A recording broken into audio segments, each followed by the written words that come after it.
on Screen, a year-long look at the film and television offerings of William Saroyan. I'm your host, Chris Garcia.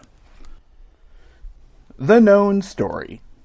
William Saroyan's most beloved play, The Time of Your Life, was birthed in a hotel room at the Great Northern Hotel in New York City on May 8th, 1939, in a fit of inspiration. That was the day he sat down at his typewriter and began work on the play that would define him for so many, completing it in 6 days. This is fact. Except it appears to be only partially true. In Saroyan's note at Stanford's Green Library, there are a series of notes written on scraps of paper about characters dating back to at least 1937 that are clearly Nick and Kitty Duvall and Tom from The Time of Your Life. Nick is even given the same name and described as a barkeep and benefactor of the shiftless. Whether or not he had been working on the play as a whole isn't known, but either way, when he entered that hotel room at the Great Northern, he didn't have a typewritten manuscript for the play. And when he emerged, he did. The show hit Broadway on October 25th, 1939, after difficult tryouts and continually reworked in both New Haven and Boston. Once coming to New York, the play was an immediate success, eventually garnering both the Pulitzer Prize, which Saroyan turned down, and the New York Drama Critics Circle Award, which he accepted. The show had runs in 1939 through early 1940, and again for 32 performances in late 1940. Almost immediately, interest came in from Hollywood to bring the play to the screen, though apparently not from the major studios. Independent producers had correspondence with Saroyan inquiring about purchasing the rights to the play, though Saroyan doesn't appear to have taken them very seriously. Perhaps he was waiting for bigger fish to bite the line. In 1941, though, Saroyan pulled something of a stunt, using the possibility of The Time of Your Life as a movie. Attention! Metro-Goldwyn-Mayer, RKO, Paramount, Warner Brothers, 20th Century Fox, United Artists, and others. Let's do some wartime business as follows. Thanks to the American people and the American way of life, you don't need money and I don't need money. I hereby offer to you, absolutely free of charge, all motion picture rights to my play, The Time of Your Life. My terms are the simplest and most equitable. Everybody connected with the making of the picture, including the studio, its equipment, and executives, shall donate free of charge his time, talent, or technical services. Every penny of the proceeds shall go to national defense. I believe in this emergency, and I believe you believe in it. You and I both need the American way of life even more than the millions of men in the military and naval services. We owe these men, their families, and our government something more than mere dislike of the enemy, and we have no right to be any less personally involved in the present emergency than they. I believe that art, in its way, is as great a weapon for the defense of right as a strong army and a strong navy. Let's not get richer in material things until the day after tomorrow. And let's not be poverty-stricken in spirit at a time which so graciously invites generosity. You can reach me at 1821 15th Avenue, San Francisco. Yours truly, William Saroyan. Variety ran the ad, and then had a response to it the following week. Good publicity. Film industry's good-humored reaction to Saroyan's ad. Reaction to film studios to William Saroyan's full-page ad in last week's Variety, offering screen rights for free to his play, The Time of Your Life, was good-humored brush-off, predicated on the playwright's penchant for publicity. If we really wanted it, we would have bought it long ago, while it was still on Broadway, one exec observed. Saroyan's terms were that everybody connected with the picture, including the studio, its equipment, and executives, shall donate free of charge his time, talent, and technical services. He proposed that the proceeds go to national defense. Studio rejoinder was that it would be a lot easier and safer to make a direct donation of the coin risked, some hundreds of thousands of dollars. A number of studios at various times have had writers prepare treatments of life. None of them, however, have ever turned out satisfactorily, which is why the play was never bought. It's too complete a character study and not enough of a plotted story for films, from the studio's point of view. Pat Duggan, Saroyan's agent, claims nevertheless to have turned down offers of $30,000 while the play was still on Broadway. This, we believe, is true, as both Duggan and Harold Matson, who acted as agents for Saroyan at various times, mentioned that he had significant interest in letters to Saroyan in 19. Saroyan's response to Variety's response was predictably testy. I think the news item in last week's Variety, headed Good Publicity, calls for an answer to be published in the next issue of Variety, the 20th, inasmuch as the item is false and misleading from beginning to end, and morally damaging to me. To begin with, it was awful white of the movie boys to react with good humor to my offer. A sort of hearty false good humor, you might say, like the cheerful ha-ha of a man whose bluff has been called. Whoever the exec was who remarked, "If we wanted it, the time of your life, we would have bought it long ago, while it was still on Broadway," is a cracked exec. And I think Variety ought to print the names of people it quotes. I would like to know which exec it was who made that crack. How does he know he would have bought it? Does he mean that if a film exec wants a play by anybody, all he's got to do is go out and buy it? I'm liable not to say hello to the man a second time I see him just because I don't like the way he thinks. How can this exec decide for me if he wanted my play, he could have it? How would he get it? By money or charm or what? The Time of Your Life has never been offered for sale. It is not for sale now. It is not a scenario, it is a work of art. I quote Variety's news item. It's too completely a character study and not enough of a plotted film from the studio's viewpoint. Who is this great critic? Again, a number of studios at various times have had writers prepare treatments of life. None of them, however, turned out satisfactorily, which is why the play was never bought. What is the meaning of such nonsense? A week later, Variety had another item. Hollywood, August 19th. William Saroyan's offer to turn over the film rights to The Time of Your Life to be screened free of any rights charges for the benefit of national defense was accepted by Lester Cowan, Columbia producer, with certain exceptions. Cowan's acceptance was contingent on technicalities and at least some of the players being paid for their services. Saroyan's original idea of everybody connected with the picture working for nothing, free of film rights, is estimated at $25,000. Of course, Saroyan was quick to rebut this statement. Hollywood interest phony, says Saroyan. No deal set for life. Editor of Variety. Correction. My offer to the motion picture manufacturers has not been taken up, as per your August 20th issue. Telegraphed Harry Cohn, a motion picture manufacturer operating a studio, expressing my enthusiasm for Columbia Studios' acceptance of my offer, but received no reply. Does Warner, definitely interested in truth, my assertion sent was published in your paper at my expense to show my good faith. I was sincerely eager for the offer to be accepted on behalf of national defense. I am convinced now, however, that Hollywood's interest in national defense is phony. Consequently, the play is again for sale at the regular price of $250,000. This money will not be donated to national defense. As is the case of all other similar sales, it will be donated to the playwright. I have set this price, which is large as a sale price, on the basis of sales recently made to other playwrights for other American plays.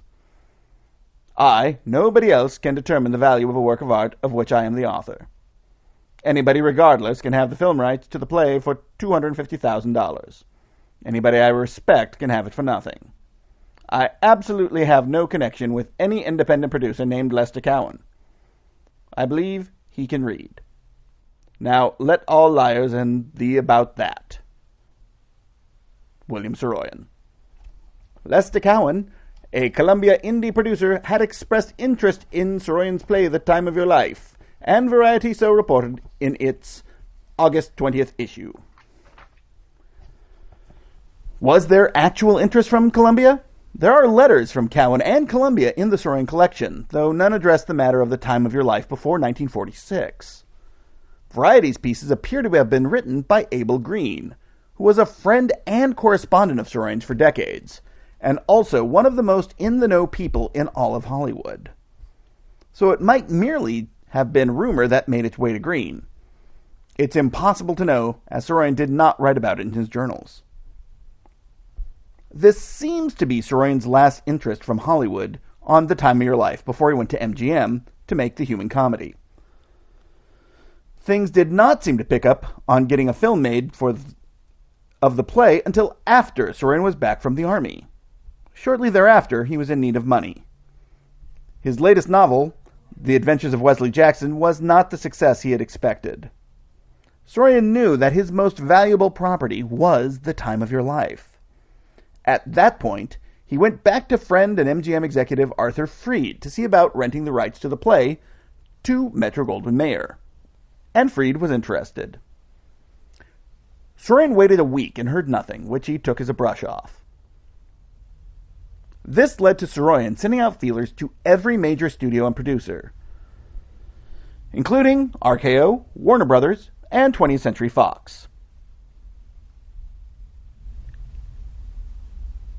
Saroyan had several people working to make a deal for him happen.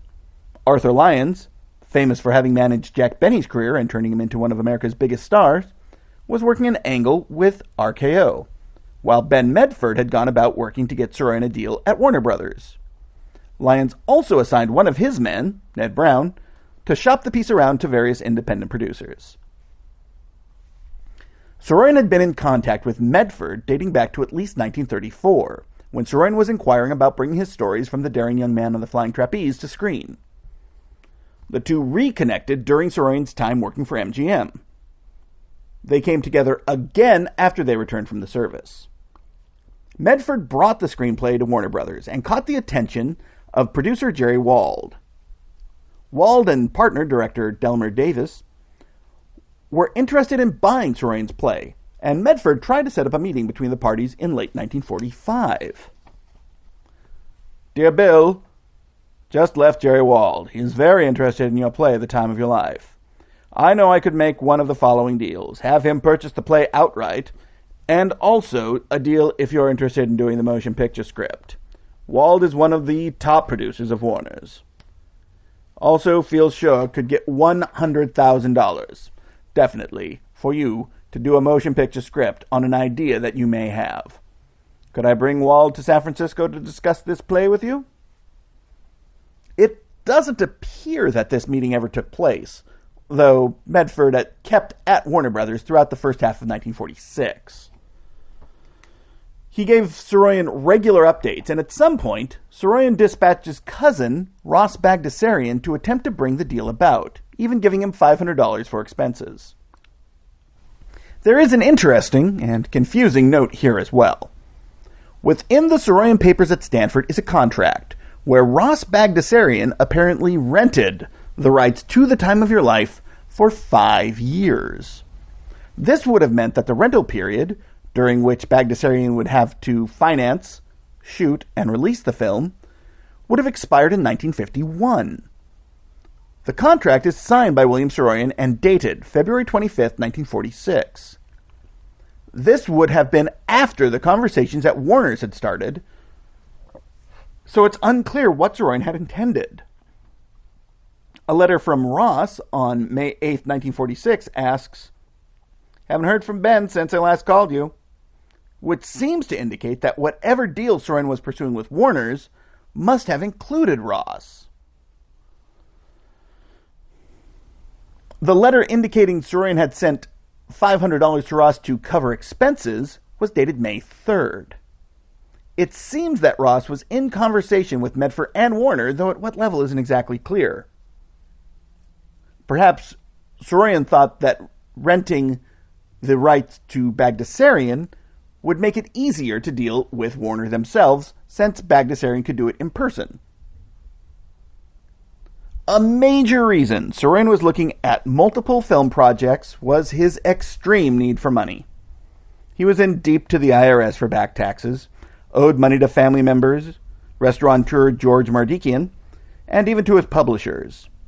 To help bring in money, he was gambling more and more, often losing, though a few times managing to square some debts on long shots coming through at the track.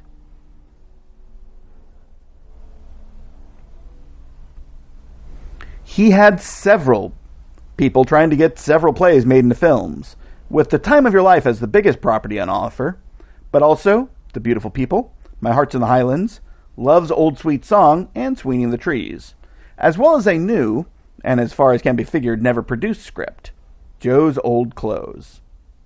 He didn't trust a single agent to do the jobs, and ended up using both regular agents and his friends and family to act on his behalf. Part of the issue may have been Saroyan was often trying to trade merely on his name. He would send Arthur Lyons looking to get him a deal without a solid known story.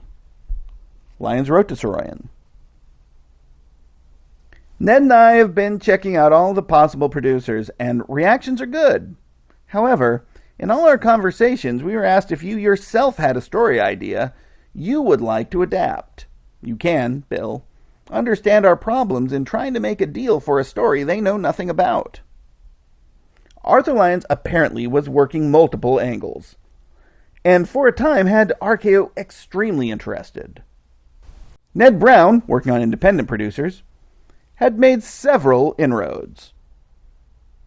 Brown had French producers the Hakim brothers in discussions, but seems to have gone south for unknown reasons. Saroyan's army buddy George Stevens, then working at Liberty Pictures, apparently had some interest in adapting My Name is Aram, but was busy on other projects. Brown eventually settled on targeting William and James Cagney, doing business as Cagney Productions. Jimmy Cagney was one of the biggest film stars in America during the 1930s and early 40s. He was arguably the best-known tough guy actor of the day. His career had cooled somewhat by the late 40s, arguably having peaked with his Oscar-winning performance as George M. Cohan in Yankee Doodle Dandy. His brother, William Cagney, was a producer who had spent time as an actor in the 1930s. He handled James Cagney's business affairs, including negotiating contracts. Jeanne Cagney was the younger sister of the brothers, and she had been acting often alongside Jimmy. The three of them were the founders of what would become William Cagney Productions. Saroyan really wanted multiple projects going, and even after the Cagneys bought The Time of Your Life, Brown was still pitching them on The Beautiful People. July 2nd, 1946, Ned Brown wrote to Saroyan discussing William Cagney. "William Cagney has telephoned and reported he does not think The Beautiful People is a commercial property." The Beautiful People had not done well in its Broadway run, but clearly Saroyan thought it would make for a good, or at least sellable, film. He had sent copies of it to various other studios and producers, including David O. Selznick and Daryl Zanuck.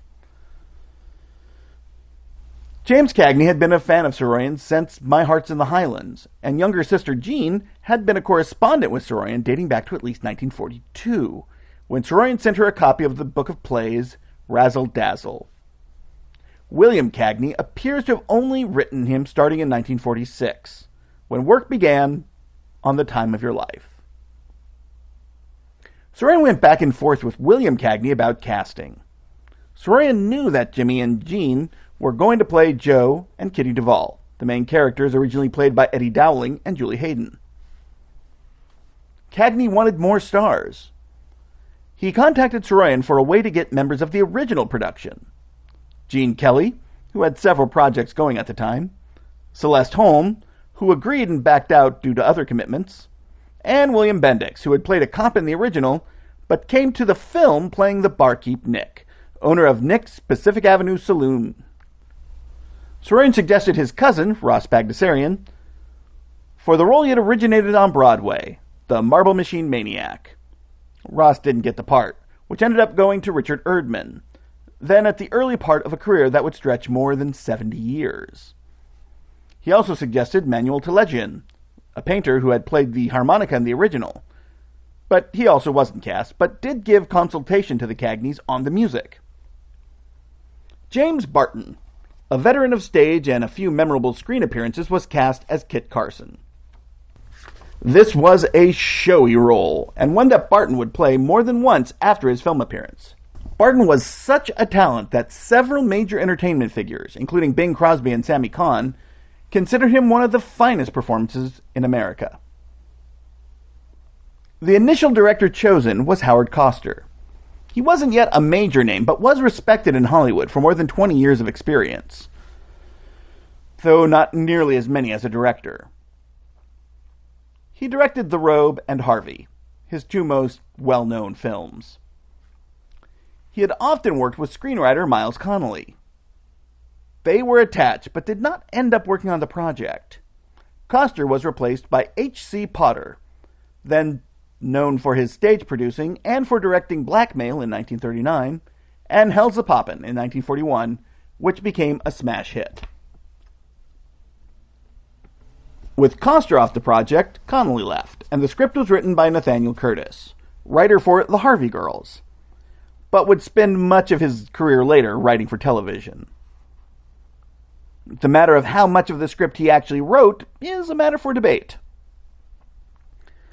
The screenplay uses much of the script from the stage show word for word, and mostly the additions were to make the scenario flow better for the screen. Potter's experience with stage production certainly seems to be on display here, and might be one of the problems with the picture. It feels too much like a stage production film instead of as a film on its own right. For one thing, all the action takes place in the saloon, which makes the film feel quite bounded, something that is easier overcome on the stage. Reviewers noticed this, almost all of them noting the faithfulness to the adaptation, for better or worse. Some, particularly the New York Times, were unimpressed with the pacing. For the Time of Your Life is a movie which gets nowhere at a rate of speed that so fitfully jumps from slow to breakneck and back again that it rattles the teeth. And later added, but for all their surface definition as picturesque characters, there is little depth or development in any of them during the film. Perhaps the most interesting of the criticism came at the end of the Time review. For the last few minutes of the pictures are plain fist-slinging slapdash burlesque, after which the exhausted bartender holds up a final sign which reads, "Enough is enough." That has a story behind it. The original play's ending was Kit Carson shooting the vile vice cop Blick. This ran afoul of the Hays Code, the Hollywood code that made several things verboten in mainstream motion pictures. There could be no crooked cops. There could be no story which ends with cops being killed without the perp being punished. Thus, the Cagneys had to change that. They approached Saroyan to write a new ending, having already had to change Blick from a cop to a stool pigeon, and knowing they would have to make Kit Carson not the killer. Even before discussing rewrites with Saroyan, they shot a new version of the ending, a fight where Joe KOs Blick and Carson tells one of his tall tales about how he shot a jerk named Blick in a saloon in San Francisco once, actually echoing the ending of the original theatrical version, to a degree, at least in the telling of the events. On stage, he's confessing. In the film, he's making up a new story. The Cagneys asked Saroyan to write a new ending for them, and the response was not what was expected. To give a play a new ending means to make a new work out of it, and while I do not like to think it is necessary, I am willing to take your word for it, and I am willing to interrupt very important work in order to do it. He later followed up with, I hope you will not find $50,000 as too large an amount for me to be thinking of in this connection. It was, in fact, too much, with Cagney noting, we naturally found it impossible to accept your proposal of $50,000, for you were supplying us with a comedy finish to our picture. This ending actually falls more in line with the character of Kit Carson if you believe he is merely an old man telling tall tales, which is how so many took Carson in the original play up until the ending. That's a choice, for certain. Saroyan once again appeared to talk himself out of a paycheck here. They already had the comedy ending in the can, and while it is incredibly non-Saroyan-esque, it worked at wrapping up the picture in a way that could get by the Hays Commission. While the Times had hated it, Variety said, "The result is more pat and conventional fade-out, but one that retains much of the beauty of the original." Not all reviews were negative, with the Florida Times Union saying, "It's not a great motion picture, but an unusual one, with a fund of humor and humanity in the work." Nearly every review praised Cagney and Barton, and the hoofer played by dancer Paul Draper. Many said that the entire cast was very good, and watching it today, it's clear that part of it was this: the pacing allowed to give the scenes long pauses and weight in the delivery. This also feels stagey, especially when considered in the light of today's acting traditions. Audiences did not take to the film. Part of it was that James Cagney had rarely managed to click with audiences except in his tough guy persona, the notable exception being his turn as Cohen in Yankee Doodle Dandy. The reviews didn't help, and the deal with United Artists to distribute the film does not appear to have been well conceived. Many of the first runs of the film were as the back half of a double feature, in many areas with Francho Tone's Jigsaw. In a side note, Tone would later play the role of Joe in an international touring version of The Time of Your Life. The film was not a success financially, though Saroyan did end up making a fair amount of money because of it. Eddie Dowling took a version of the play on the road, and several companies produced new productions around the world. This renewed interest brought in a dependable, if not quite accurate, if not quite adequate, income stream for Saroyan, which started to make headway in on his debts. He would never fully catch up, and that would serve as part of the reason for his relocating to France in the late 1950s. As was Saroyan's way, he was still trying to find ways to make money off of every production and property he held. And television was clearly ascendant in 1949. He was in touch with various groups about doing a television version of The Time of Your Life as early as 1951. But it wouldn't be until 1959 that one would appear, and largely because of the admiration of one of television's biggest stars, Jackie Gleason. And that is where we'll pick back up next time. Thanks for listening to Saroyan on Screen. I'm Chris Garcia. See you next time.